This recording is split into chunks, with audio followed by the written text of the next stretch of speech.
Welcome to Elevate the Game, where DFW's top leaders drop gems on success, strategy, and legacy with your hosts, George Abreu and Eric Badiwala. Let's get into it. Today, I'm joined by Jacobia Solomon, a transformational CEO and president who has led organizations across healthcare, SaaS, manufacturing, and logistics. She has helped companies scale operations, drive digital transformation, and unlock over 130 million in new digital value. Thank you for coming on the show today. If you can maybe start off by telling us a little bit about your business and what got you to be in that sector. Well, I would say, like you said, 20 years of building and scaling and transforming organizations. From, my background is pretty diverse. So it's from Ford Motor Company to Siemens to AMN Healthcare to now entrepreneur. So engineer, executive, entrepreneur. And so I would say, definitely, engineering by training. And I learned that through, Florida A&M University as well as University of Michigan. And a big part of, majoring in engineering, it really gives you systems thinking that I apply to every challenge. And then, being able to capture an executive MBA at UTA, really increase that business lens. And so when I think about my background and the experience as far as how varied it is, I think it makes up who I am as a person. I'm a woman, I'm a minority, and I've consistently had to build my own seat at the table and really learn to bring others with me. And I think that was an important part of some of the things that, you talked about around, achievements, my career peaks. And, now, where I am in my journey and what I've experienced as my journey is just really brought me to where I am today. And that's the entrepreneur side of the house. That's awesome. I'm also an engineer, so I can relate to that. Always, awesome. Yep, always trying to solve the problem, right? But tell me a little bit more about now as an entrepreneur. What services do you offer? So I would tell you that what I offer is I created a mocktail brand, and it really is more, I would say, personal. Being in corporate America and, both professionally, but also socially, I just never really acquired the taste for alcohol, and not because I didn't try, but I did. But just at every gathering, it was you're handed water, or I would tell you my go-to was ginger ale and cranberry juice, or really nothing at all. And that's not the type of person I am. I love good company. I love to have a good time. I love to be in the feeling. And I'm someone who values about being intentional in everything I do. So I wanted to be fully present. I wanted to celebrate. I wanted to belong. But I just wanted to do it on my own terms. And so I do what other engineers do. We solve problems. And so that same drive to solve problems led me to create Sipside.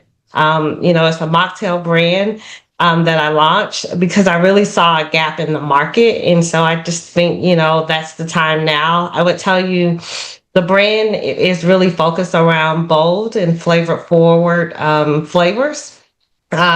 It's ready to pour, and really it's crafted for people that choose clarity without compromise. And so we have 4 signature flavors.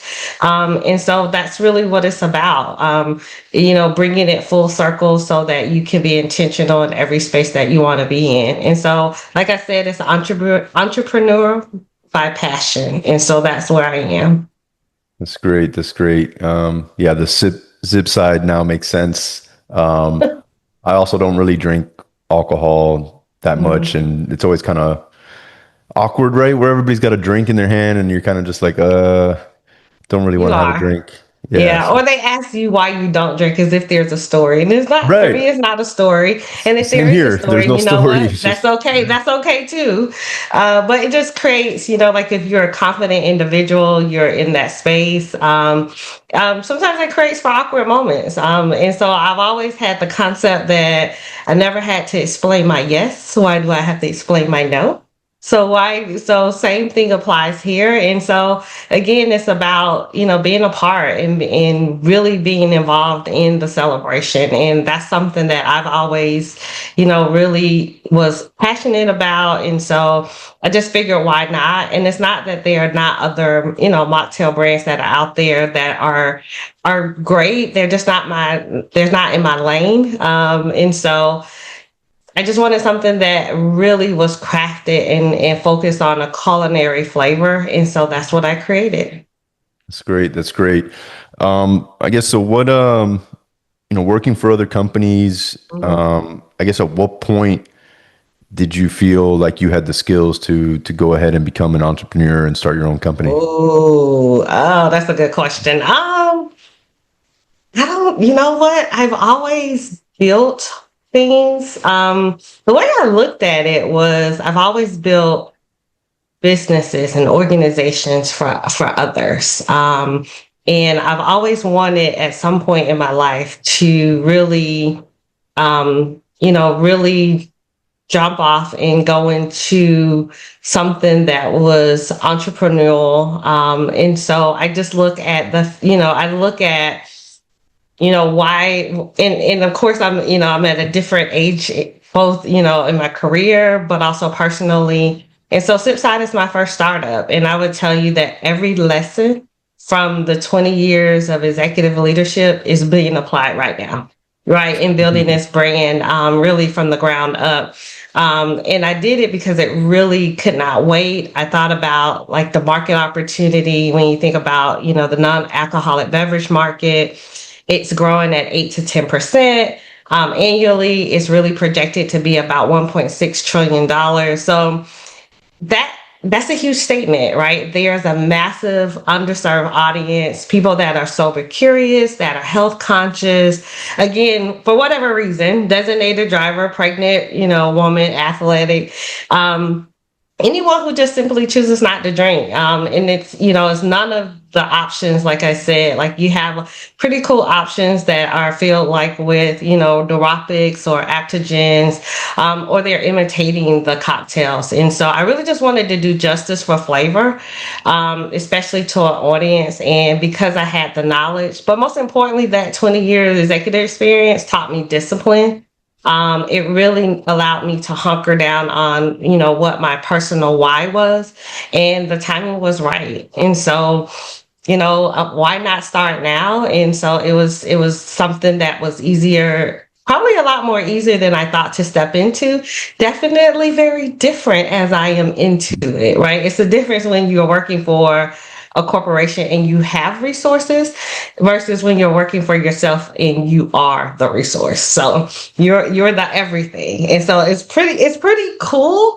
I would say that every leader should definitely try this because there's a sense of humility, but it's Mm. also inspiring. But it just makes you overall a really great leader when you think about the things that you learn and the many hats that you wear. And I've always appreciated people, my team, because that's the biggest part of getting to your mission. But when you have to wear every single hat, you have a different perspective. And so your appreciation Good is way a of little putting bit it. deeper. Yeah, very, very good way of putting it. So you said something there that I found very interesting. So I've been a business owner for over 20 years. Well, I've made a lot of those congratulations. mistakes. Yeah, that you talked about. So seems like you took all those mistakes you saw and then implemented that so you wouldn't make them in your own business. So that's very smart. If there's someone out here listening that's been thinking about starting their own business and just haven't taken that leap, what's maybe one tip that you would give them to kind of give them that confidence or Oh, suggest that they do? Good question. I would say stop waiting for permission. Um, I spent years in corporate America. I'm of that generation where it was drilled into us to work extra hard, double hard. And so being excellent was like the top of the game, the name of the game in everything you do. And hoping that excellence alone would open doors. And sometimes they did. And quite honestly, sometimes it didn't. And so for me with Sipside, I decided to build the door myself. And so I say this for everyone that's aspiring to be an entrepreneur, truly like use every skill set you have, use every credential, every experience, really every hard conversation that you've survived as fuel. Your path is really your path, your journey is what makes it a competitive advantage. Because a lot of times, people aren't buying the service or the product; they're buying you, right? You're the brand, and so you own it. And then another thing that helped me, really just, as I was, pondering in myself and really walking through it. And I'm a planner. I write things down. I think through it multiple times, and then I bounce it with people just to see like what their thoughts are and stick. And so part of that is finding your community. So getting into organizations, like I just completed the organization, NASDAQ Entrepreneurial Circle.